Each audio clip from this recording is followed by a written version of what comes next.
Circle কমিউনিকেশনের সকল গ্রাহকগণ আসসালামু আলাইকুম, আদাব। আমি আপনাদের এখন দেখাবো কিভাবে আপনি বিকাশ অ্যাপসের মাধ্যমে আপনার ইন্টারনেট বিল রিচার্জ করবেন। তো প্রথমে আপনি আপনার বিকাশ অ্যাপসে আপনার পিন দিয়ে প্রবেশ করবেন। প্রবেশ করার পর আপনি পে বিলে টাচ করবেন। টাচ করার পর আপনি এইখানে যে প্রতিষ্ঠানের নাম ও ধরন দিন, এইখানে আপনি সার্চ করবেন ICC। এই যে আমি যেভাবে লিখছি আই পরে দুইবার সি, এই যে আমাদের ICC কমিউনিকেশন লিমিটেড চলে আসলো। এবার আমি এটাতে টাচ করব। টাচ করার পর বলছে আপনার সাবস্ক্রাইবার আইডি দিন, তারপর বলতেছি কন্ট্যাক্ট নাম্বার। তো আপনাদের আইডি ইতিমধ্যে সরবরাহ করা হয়েছে, আপনি আপনার আইডি দিবেন।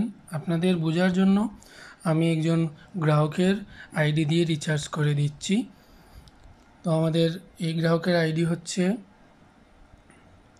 518267 ওনার মোবাইল নাম্বারটা আমি দিয়ে দিচ্ছি। এবার আমি এইখানে লেখা আছে পে বিল করতে এগিয়ে যান, এটাতে টাচ করব। করার পর ওনার যে রিচার্জ অ্যামাউন্ট আছে সেটি এখানে বসিয়ে দিব। আপনি আপনার রিচার্জ অ্যামাউন্টটা এখানে বসাবেন। ওনার রিচার্জ অ্যামাউন্ট হচ্ছে 635, আমি এটা দিয়ে দিলাম। আপনার 530 থাকতে পারে, 850 থাকতে পারে, যে অ্যামাউন্ট আছে সেটা এখানে বসিয়ে দিয়ে এইখানে টাচ করবেন। আমি এটাতে টাচ করলাম। এবার আপনি দেখবেন এইখানে আপনার নাম দেখাচ্ছে।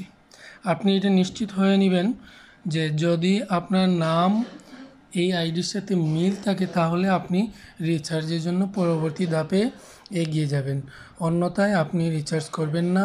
আপনার নামটা আগে নিশ্চিত হয়ে নেবেন।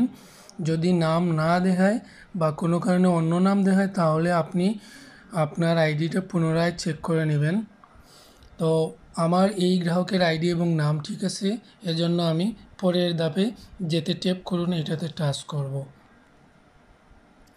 এবার আমার পরবর্তী কাজটা হচ্ছে আমি আমার বিকাশ অ্যাপসের পিন দিয়ে আমি রিচার্জটা কনফার্ম করে দেব।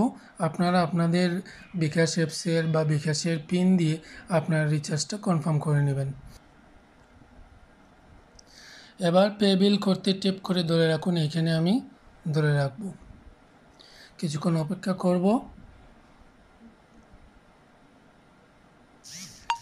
হ্যাঁ, আমার বিলটি দেওয়া সফল হয়েছে, এখানে মেসেজ আসছে। এইভাবে আপনারা আপনাদের বিলটা প্রতি মাসে বিকাশের মাধ্যমে পেমেন্ট করতে পারবেন। সবাইকে ধন্যবাদ, ভালো থাকবেন। আসসালামু আলাইকুম, আদাব।